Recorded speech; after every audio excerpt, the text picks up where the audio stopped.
cross my heart and hope to die. Welcome to my dark side.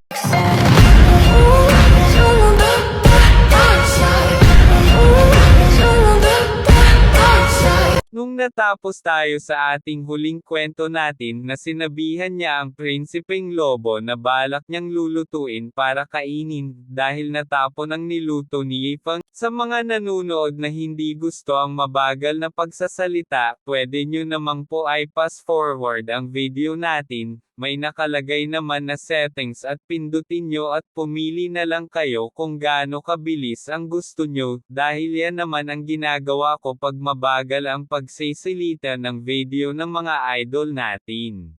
At makikita nga natin ang isang batang sugatan na nakahawak sa kanyang isa pang kamay. At napaluhod siya sa pagod, at ang pangalan pala ng bata ay si Zongqing, at napasabi siya na "Oh Diyos, talagang bang talunan ako, hindi ba ako magbabago ng kapalaran?" At nasambit niya ang tiyo niya na paumanhin, "Na-disappoint kita." At tinatawag siya ni Yifeng na, "Bata, sa pagtingin sa pose ng iyong katawan, balak mo bang magnakaw ng karne ko? At kung gusto mong kumain, kailangan mong magbayad ng pera. Bagamat kilala ang aking barbecue sa buong mundo, hindi kita ibabahagi kahit tawagin mo pa akong tatay." At nasambit niya na habang tumayo ng may lakas kahit nahihirapan ng tumayo. "Ikaw, iniisip mong maaari mong abusuhin ako, hindi ko kakainin ang karne mo kahit magutom ako ng bonggang-bongga."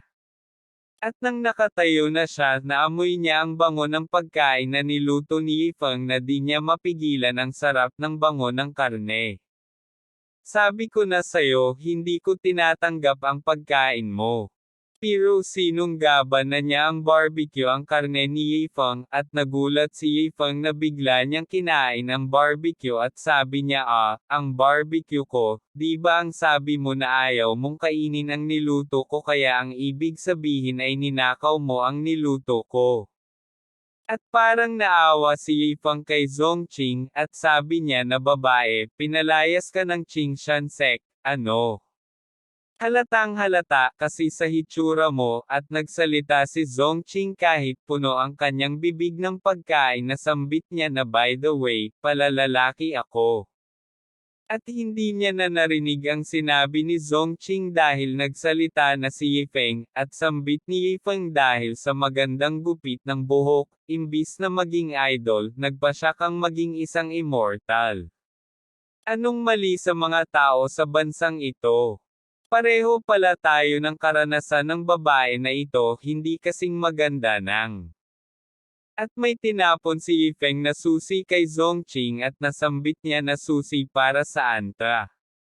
At tumakbo si Yifeng at nasambit nito na, "Magsasagawa ako ng ilang paminta, ikaw muna'y bumalik sa dojo at alagaan ang bahay alternasyon." At makikita nga natin si Zongqing na nagulat sa mabilis na pangyayari. At habang si Zongqing na namumula ang mukha niya at nasambit niya na, ano bang problema nitong taong ito, paano niya nasabi ang ganoon? Kalimutan na lang. Kung makakakuha ka ng trabaho sa Jiangping, mas ma-relieved ang mga magulang mo.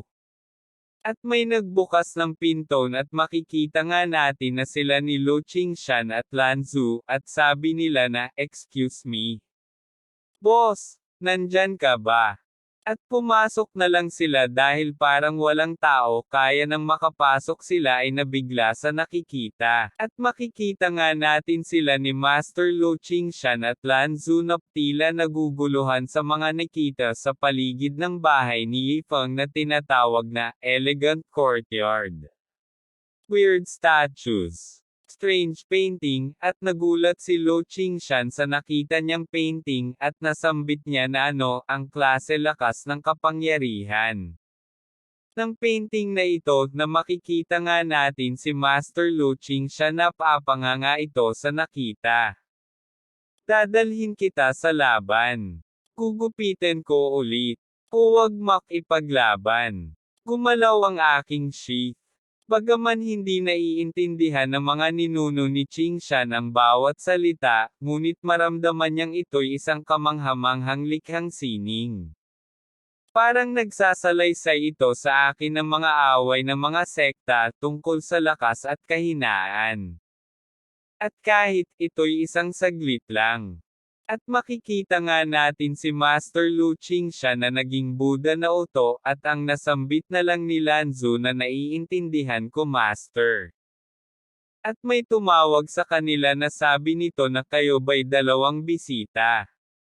At agad nagpapakilala sila kay Zongqing na natatawa na lang ito dahil bigla silang pumasok ng walang paalam, at sambit ni Master Lu Qingshan, pasensya na, kami ay mula sa Qingshan sect. At napasabi sa isip si Zongqing ng seryoso at sambit niya na ang Qingshan sect. Tapos na. Dahil ba sumingit ako sa Qingshan Gate, nandito sila para habulin ako. At bigla siyang nagpakaawa sa dalawa na patawad po. Hindi na po ako tatakdang sumingit sa Qingshan Gate ulit, kaya't hinihiling ko po sa dalawang matanda na huwag akong saktan. Sobrang payat ko po, huwag po akong itapon sa aso. At nabigla ang dalawa sa ginawa ni Zongqing sa pagluhod ng batang Zongqing at sinabihan siya ni Lanzu na pakiusap, bumangon na po kayo. Ano po ang ginagawa ninyo? At nang sinubukan ni Lanzu na tulungan makatayo si Zongqing, siya ay pinigilan ni Master Lu Qingshan sa kadahilan daw ay Lanzu, huwag maging bastos. Isang beses kong narinig na ang Buddha ay isang kanlurang Diyos din, na nagsusubok sa mananampalataya kung may malinis na puso sila o hindi, at nabigla si Lanzu sa sinabi ng master niya. At makikita nga natin si Lanzu na pinagpawisan dahil montik na siyang naluko at sambit niya na, naiintindihan ko na.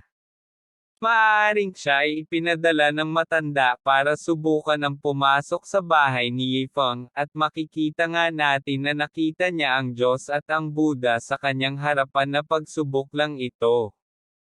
At may napansin si Master Lu Qingshan na ano ang hawak niya, pamunas ng alambreng manok. At napasabi sa isip si Master Lu Qingshan habang pinagpawisan, ang bagay na ito ay ginagamit upang alisin ang alikabok. Ang pagsusunod ng alikabok ay nangangahulugang pagtatapon ng nakakadistraktang mga iniisip, at tanging sa pamamagitan ng pagsasanib ng nakakadistraktang mga iniisip ay magtatagumpay tayo. Kaya, at sabi pa niya kay Lanzu na ito ay tiyak na ang unang pagsubok na tinukoy ng senior sa atin. Ngayon, hayaan nating maranasan ng mga seniors ang ating kahusayan. At sabi ni Lanzu na naiintindihan ko. At habang si Zongqing naman ay nagulat sa pinagsasabi ng dalawa ng walang kabuluhan, at makikita nga natin ang dalawa na nagkatinginan at sabi ni Master Lu Qingshan na linisin natin ang alikabok. At iwaksi ang lahat ng mga kahulugang makakalat na iniisip. At kinuha na nga nila ang mga gamit ng panglinis na may determination sa sarili at sabi nila sige simulan na natin ta. At napapanganga sa gulat si Zongqing sa nakita sa dalawa na mali ang akala, at sinabi ni Zongqing na hindi nyo kailangang gawin ito. Lahat ng ito ay aking trabaho, mga baliw ba ang mga ta? At dagdag pa niya na talaga bang kayo ang mga cultivator ng Qingshan Gate? Napasabi siya na totoo nga, ako'y isang lalaki. At makikita nga natin na gumabi na at nagsalita si Yifeng na sinabihan niya si Zongqing na magaling ano ang ginawa mo sa paligid ba't ang linas, hindi ako makapaniwala na ikaw lang mag-isa naglinas, at hindi na nagsalita si Zongqing dahil kinausap niya na ang dalawang bisita at nakilala niya si Lanzu, sabi niya na. Sinabihan niya ang dalawa na, kalimutan na lang, maganda at alam kong narito ka upang bayaran ang libro, patawarin na kita, at manatili para sa hapunan. At makikita nga natin ang dalawa na nakaupo sa lamesa na nag-uusap, at sabi ni Lanzu na, "Master, siya ang boss, may nakikita ka bang anuman?" At habang si Master Lu Qingxian na tinitingnan si Yifeng na sinusukat ang lakas ng ating bida, at sabi niya na, "Hindi ko makita ang kanyang cultivation base, ang lakas ng taong ito ay hindi maunawaan," at si Yifeng na sinasabihan si Zongqing na tila kakatay na ang prinsipeng lobo, sabi niya na, "Chinger, kumain tayo ng hot pot na may karne ng aso mamaya alternasyon." At habang si Yifeng hinihiwa niya ang mga sakop ng mabalis, at habang ang dalawa naman ay nag-uusap na nakita nila si Yifeng na naghihiwa ng maangas sa kanilang paningin, sambit ni Master Lu Qingxian, "Tingnan mo, Shuier, ang teknikang ito ng kutsilyo ay tila karaniwan, ngunit ang mga hiwa ng sangkap ay tila muling isinilang." At tila may napansin si Master Lu Qingxian sa nakita niya, sabi niya na, "Nakita mo ba yung lobo?" Na pinagpapawisan siya nang nakita niya ang prinsipeng lobo, at kung hindi ako nagkakamali, ito ang pinakamamahalagang uri sa mga halimaw. At nasambit niya na ito ay Sky Devouring Demon Wolf. Ibig sabihin ba ng Master, gagamitin niya ang Demon Wolf bilang pagkain? At nang nakita ni Lanzu ang prinsipeng lobo, siya ay naawa na makikita nga natin nakakatay na, at nasambit niya na kung totoong kakainin natin ito, hindi mapipigilan ang pag-aalala ng demon race. At nakakatakot na baka buong buhay niya ay habulin at patayin ng Demon Wolf Clan. At sabi muli ni Master Lu Qingxian na, ang mga naglalakas loob na gawin ito ay maaaring hindi limitado sa kaharian ng Martial Emperor.